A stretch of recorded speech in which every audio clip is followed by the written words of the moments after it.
Hey, what's up, everybody? Welcome to Shared Universe Podcast Studio. My name is Ming Chen. I have some pretty amazing guests here working on an amazing project, and one that I was honored enough to be in. The Last Collector, a Fading Kingdom story, is where cinema meets podcast, meets audio drama, meets awesomeness, meets amazingness. And I'm here with the creators. Please introduce yourselves, my friends. I'm Daniel Myers. I'm the creator of Fading Kingdoms, and yeah. My name is Brian May. I've acted in the original Fading Kingdoms trilogy as Durand, and for this short audio story, I wrote and directed the newest episode. That's amazing. And so we met at the Garden State Film Festival. Yep, GSFF. Yep. And I got to add award-winning filmmaker. Oh, stop. Award-winning filmmaker. You were very kind that night when we won. You were actually the only one there to support me. My wife had to run out to the car, and she missed the announcement. So thank goodness for Ming yelling out. I cheered very loudly, very passionately, and it's just that you're also a father. Yes. That has a lot to do with the fact that Brian and I came up with this story, and Brian is like, let me run with it. And I said, go for it. Because, having a 20-month-old at home is not easy. And I couldn't be more thankful for that, because obviously Ben is incredible. But again, we got an incredible episode out of Brian May and his talents and his writing and directing. Yeah. So I'm a podcaster. We're in a podcast studio. Mm-hmm. Now, a beautiful studio, by the way. Thank you very much. Yeah. If we're distracted, it's because we're looking at all the amazing props around here. Too much to take in. I need to do inventory at the end. Oh, yeah, for sure. I mean, I don't even think I could take even inventory. I find stuff that I forgot I had. Do you swap stuff out based on how you're feeling? I do. Unfortunately, I had to take down one photo. Well, not unfortunately, I had to take down one photo to put up a photo of me and Keanu Reeves. Name drop. Yep. Big time. And I appreciate... It's a great photo, by the way. I appreciate the hockey energy in here. There's a lot of hockey energy. We're both hockey guys. Yep. Yeah. See the quick stop photo there. We see a Puck U jersey over there. Really appreciate it. It feels like an extension of our shared universe. Yeah, and I do have to mention you also played professional hockey. Yes, he did. With an asterisk. Tell us about that. I played Division I, and then I played in the minor league system for the New Jersey Devils team, the Trenton Titans. And then for a bunch of years, I was an emergency backup goalie for the New Jersey Devils, which is basically just a glorified night out where you bring a friend or your spouse to come sit at nice seats, and maybe you get called into the game, maybe you're not. Yeah, I've been there with him. I was hoping he got called into the game. Didn't happen. Yeah, we had a great night. Yeah. It's very unusual circumstances where you called in. Normally the primary goalie and then the backup goalie go down. Yes. And then they're like, oh, what do we got left? Wait. We got this guy who's just been housing chicken nuggets and Miller Lights upstairs. I was like, hey, suit up, you're in. Did you ever come close? So the closest I ever came was... there's 4 of them, I believe. There's 4 e-bugs, and we rotated games. And one of the other e-bugs asked me if I could cover his game. I couldn't. And then the game he asked me to cover, he ended up going and getting into warm-ups with Winnipeg. So I kind of... We call that a sliding doors moment. But I did get to practice with them a handful of times, and that was just alone insane and a lot of fun. So that's amazing. That's amazing. Their coach at the time was Sergey Brilin, and he was a legend. Legend, and he was just sniping me, and I'm just like, I'm hanging it up. Sergey. Yeah. He's got a ring, if I'm not mistaken. I think he does. 95. 95. Right? Yeah, 95. That was a great team. Yeah. Swept the Red Wings in '95. I know. That's for another podcast. It is for another podcast. Yeah. We could go deep. Yeah. So I know you're award-winning filmmaker. You shot films actually in our area. We live in the same town as Shrewsbury, and I was like, wait, you made a short there? You're like that? Yeah, it was like right on the streets of Shrewsbury. Yeah. Which I thought was cool. So you have vast knowledge of the cinematic. So this is and we have the studio here. Now I started podcasting because I just wanted to argue about movies and TV shows and comic books with my friends. Which we can do if you want. It's a good enough reason. And tell a lot of dick and fart jokes. You've taken it one step farther. This is an actual, fantasy, podcast drama, produced, sound effects, voice actors. What made you want to do this? Let me tee you off here. Yeah, what's the backstory here? I'll tee you off here. Yeah, go for it. I'll set you up for the alley-oop. Most people just want to start podcasts, like, great, we want to, we want to joke around with our friends. Yep. Or we want to interview people. Dan and I had been collaborating on film projects for a number of years before the pandemic. Pandemic hits, everybody's at home, not sure when the end game is, what the timeline is. Yep. Dan finally says to me, hey, I have this idea to do a fantasy series in an audio story format. We could do it from home. We could cast people from all over the world, wherever. Here's my script. Let's start working on it if you're interested. So it was pandemic inspired. I'm sure he'd been sitting on it for a while, but yeah, I mean, that's correct. And really the birth of it was, we want to tell stories. We're doing films. There's an extreme limit to what you can do with independent cinema. I mean, even if you had like a legit budget, a fantasy story is just not possible. Yeah. So the radio drama just made so much sense for us. And I feel like with like what you're doing here and also with like Audible and Apple Podcasts and Spotify, all this stuff, why not just hire a bunch of great actors and tell our story there strategically in a way where we can create an IP that is ours. And if we just keep doing our indie podcast, eventually maybe it'll break. And because essentially it's a showcase of an IP. It's really what it is in podcast, audio, radio, drama. That's brilliant. You mentioned even if you want to do a short, fantasy short, you're talking multiple thousands of dollars. And it's just going to be someone in the woods walking around. You might use a green screen, but it's not. Hey, I went on a hike there. I bring my dog there. Yes, planes flying overhead. Right. Wait, is that Hartshorn Woods? I mountain biked there last week. Yeah, for sure. So it's tough, but with this, the sky's the limit. Yeah, and it's weird because like you put it out there in the world. We're going to keep going with it. We have a plan for it. Not this last episode's incredible. We have a plan moving forward, and even to this point, we've had some meetings with some major studios, and just by chance, by knowing someone who knows someone who knows someone, and that's just how kind of the world works. You just keep trying to make something as best you can because you love doing it, and hopefully something breaks. So. And in terms of developing the story and workshopping on ideas, every time Dan and I get together, it's okay. We need to write this story, keeping in mind that we're probably going to have to make it ourselves. Yeah. So that then puts a creative cage on what you can do. Not a bad cage, but it puts a creative cage there. But for a fantasy series, like you said, sky's the limit. Yeah. You can put anything in there. Yep. And they say in filmmaking, don't shoot the moon. Well, in audio format, you can do whatever you want. You can fly to the moon. You can spin around the moon. You can do whatever you want. Yeah, and I love this. Kevin Smith once famously said he made Clerks, didn't really expect it to really go anywhere, but he was like, well, at least I'd have a calling card. Yeah. Like, hey, this is a movie I made.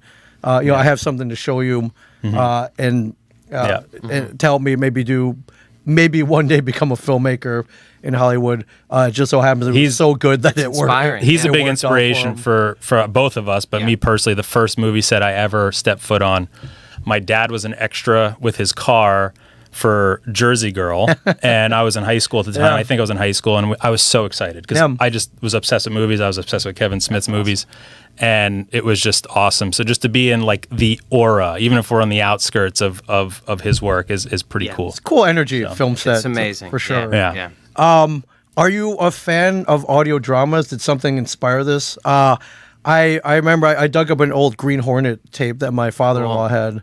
And, I love the TV show, and Kato famously played by Bruce Lee. So I was like, I'll take a listen to this. It was from the 40s or 50s.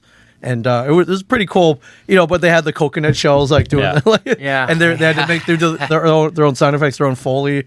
And it was pretty cool. It's kind of a lost art now, I feel. It is. Maybe being brought back by podcasting, though, luckily. It's definitely brings back the true indie roots, the podcasting. Dan and I, speaking of being local, Dan and I, for one of the parts, went out and were recording footsteps and we did our own Foley work on a few of them. Work Sounds and good. Everything. Yeah. Sounds good. Yeah, just to kind of answer the question, beyond like Orson Welles' War of the Worlds,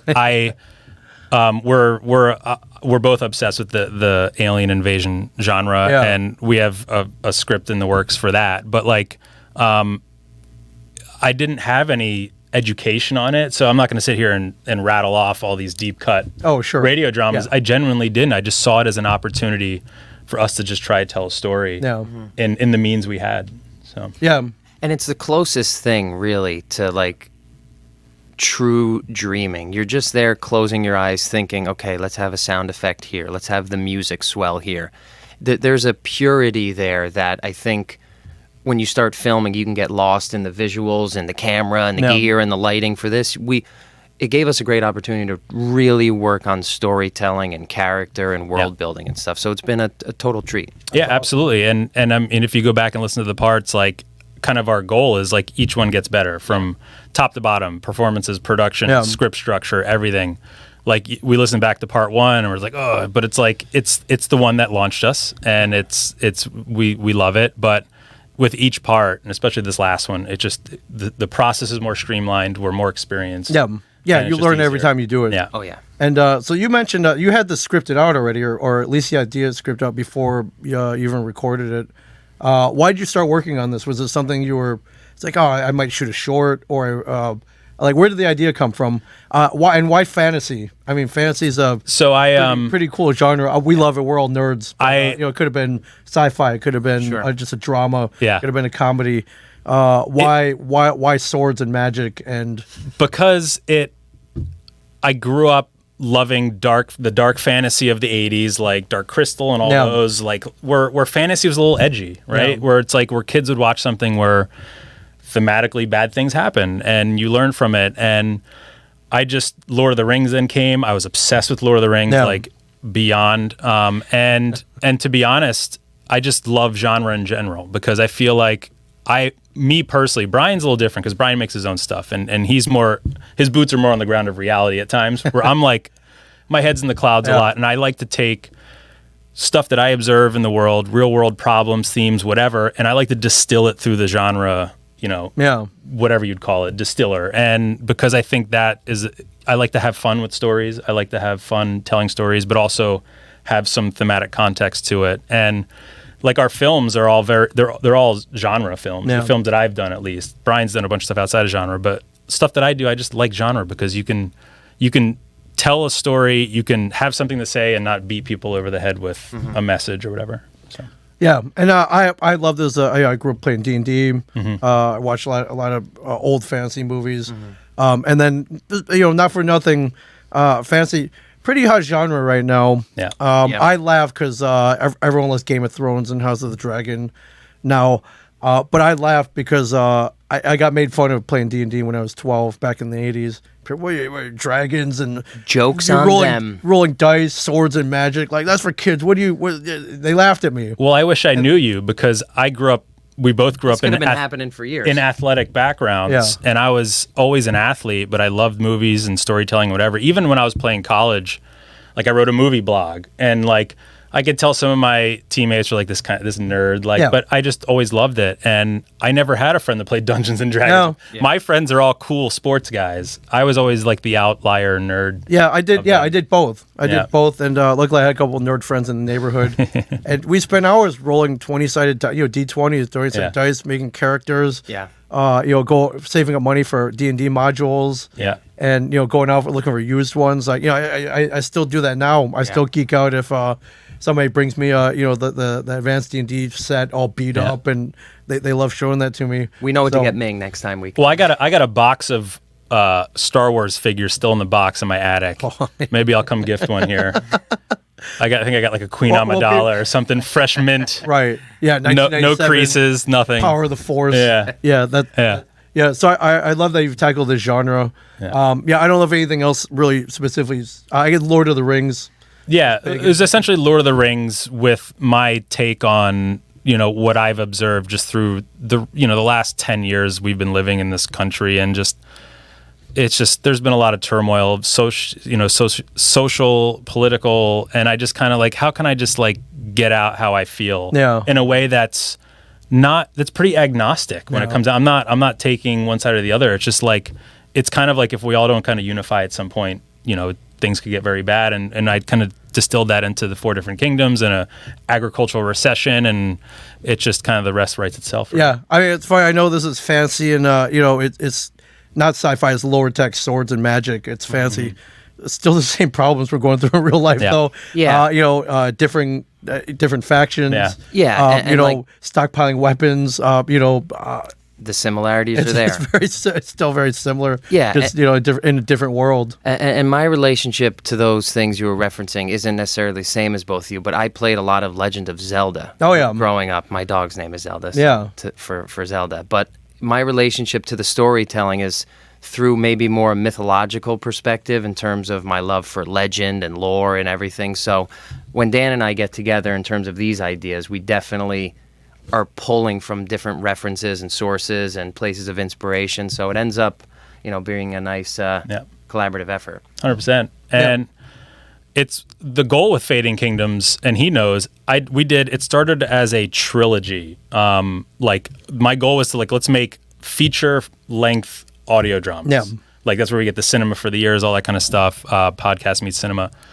And what we decided is after those 3, I was exhausted writing and directing those. I was burnt out, You narrated all 3. And I narrated them. That's, you record. I mean, and some of the writing we did is just like tongue twisters. And when you're on your 9th take of they walk through the woods and you just whatever, you just want to throw something out the window. So I was a bit burnt out at the end of the trilogy, and Brian came in and was like, I know the world. I've done the sound design. I've done a lot of the editing with you.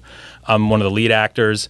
Let's take a crack at it. And he wrote Duran's Demerit, which was our first spinoff, which actually came out before part 3. Yeah. And it just seamlessly flowed beautifully into part 3. And then when this came around and Brian knew I was going to kind of be on the shelf a bit in terms of my hands-on approach to the projects, Brian's like, let's come up with a story and let me write it and direct it. And he knows an amazing troupe of actors who are all hungry to be a part of it, and I couldn't be more thankful for it because it's excellent. So you did the original trilogy, which if you're watching now, you can listen to right now. Go to Yep. It's great. If you go to Spotify or anywhere, any search engine, just type in Fading Kingdoms. Like Fading Kingdoms. It comes right up. Yep. Yeah. And I mean, it's something you can listen to on your commute, if you're just chilling out, if you're at work. Definitely. And immerse yourself in another world for a little bit. We'd love that. Which is cool. So you have the original trilogy, and then and they have these offshoot stories. Yeah. Which is great. Of which this one, The Last Collector, just released, just completed, and it's great. I don't know if you had anything envisioned beyond the original trilogy. But it looks like you've built the world already. Might as well keep it going. Oh, yeah, 100%. And that's what's so fun about diving into this world is if we have a couple months where we can say, okay, we can do a story. We could sit down. Like this one came about, Dan and I were brainstorming in the spring. We came up with the initial idea, and we both said, hey, that would make a pretty cool short story. But Dan said, keep in mind, you might have to bear the brunt of this production. And I was taking acting classes at ATC Studios in Clifton, knew a bunch of actors who were willing to be involved, and wrote the parts with them in mind. And Dan and I would collaborate. I'd send him some things. We talk about the script. So it still was a collaborative effort. Yeah. I just took the showrunner seat. Yeah. We're just kind of like quality control with your coffee. Yes. With my no, yes. No. The very George Lucas. Just sitting there with a cup of coffee. Yep. Faster, more intense, please. Yeah. Really is what happened. But it's excellent. And the kind of going into it started as just like a trilogy, but then the world is just, there's so much you can do with it in a way where it's not like, I don't feel like we're milking it. It's like the Last Collector story, which Brian can elaborate on it. Like it just made sense to tell this story. And what we do with these spin-offs is we then tie them in somehow, some way to future parts. There is another trilogy planned, but I think for the foreseeable future, we're really enjoying these offshoot 20, 25-minute episodes. Yeah, they're to great. Expand the world. So great. So you've experienced wrangling productions, cameras, audio, directing. What was it like doing a full audio drama? Well, like where do you even start? I guess, it's like, okay, we have the gear, we can record audio, you know how to edit. Now you got to cast voice actors. Where do you start? What was the toughest part? I'll start with how I started, then I'll hand it off to him for The Last Collector. I wrote the script, I showed it to Brian, and we're like, let's do it. Then it's like the realization hit. It's like we have like 48 characters in this script. It's like, God. So I played narrator and like pretty much half the miscellaneous characters just yelling random dialogue in the back. I just alter my voice. Right. But then what's amazing is there's these sites out there that you just connect with voice actors who I have gained such a tremendous respect for, because they're not only brilliant at what they do, They're collaborative. They want to work on stuff. They want to be a part of stuff. So I just would send out, a script audition for it, and I'd get hundreds of auditions within like 24 hours. And I'd sift through them, and I'd pick the ones I really like, and then I'd send it to Brian. What do you think of this person? Whatever. And we ended up working with, I don't know what the numbers are, but a lot. Probably close to 50 or 60 actors from all over the world. Yeah. New Zealand, UK, you name it.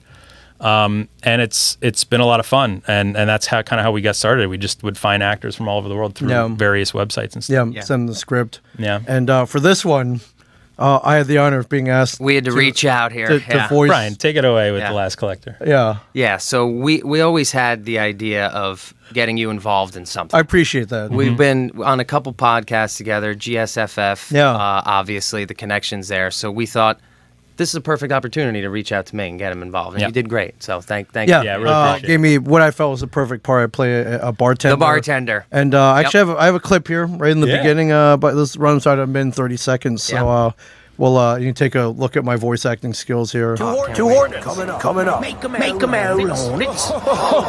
Bring those bees, baby. Two whole hornets buzzing your way. That's more like it.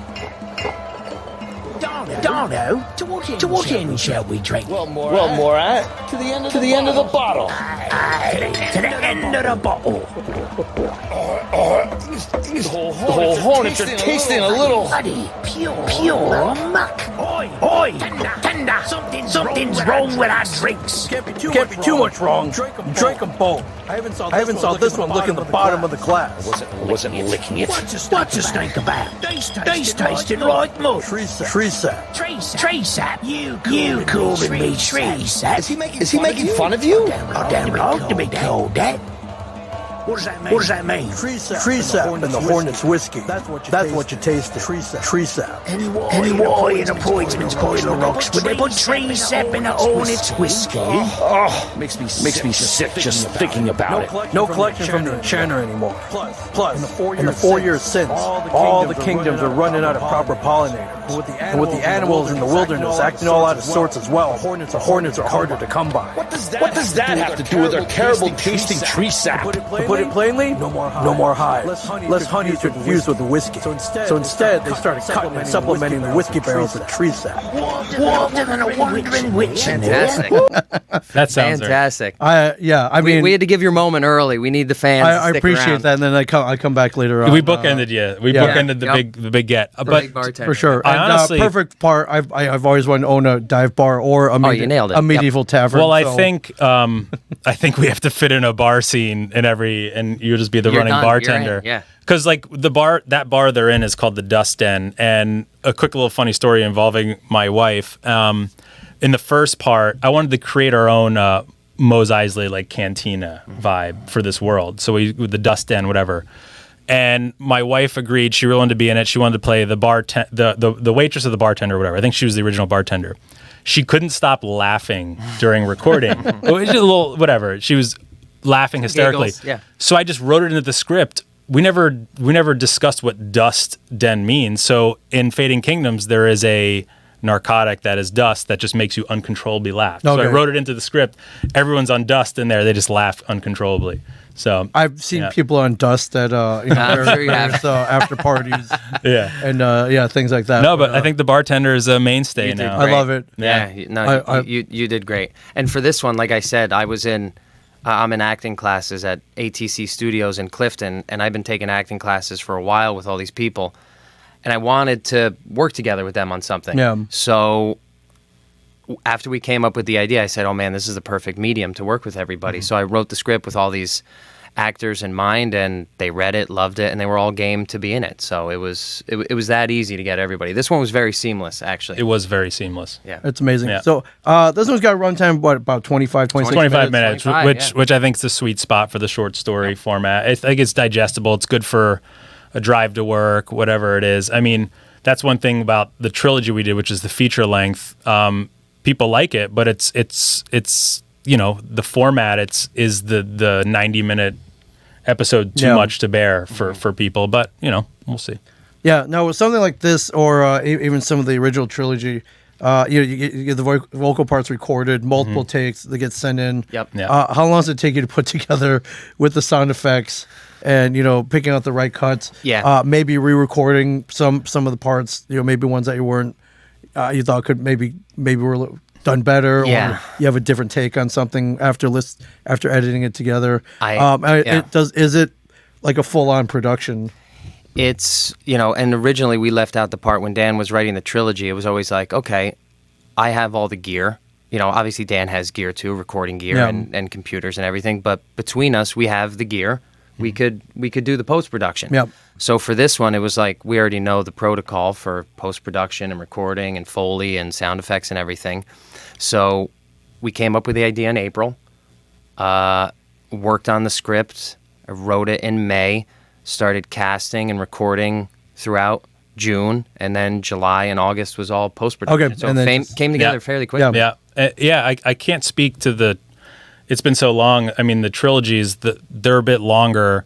Those would take probably 5-6 months from start to finish to do. And that's with running a business outside of entertainment. Like, just all of our energy went towards that. Yeah. There's no fun on the weekends, whatever. Well, it was fun making it, but like, so just a lot of work. And Your off times, you're on time. You're still. So That's amazing. Yeah. What's next? What do you got planned next? This is out. Everyone's enjoying it. Yeah. I'm happily spreading the word. we appreciate that. It's really Great. amazing. Yeah, I mean, very you grateful. guys tackled something that nobody I know has done yet. And I love it. I think it's great. Yeah, Thank you for being involved. We really appreciate it. It was an honor for sure. Awesome. And what's next is we're going to make a movie at some point. We have another script lined up, and that's going to happen.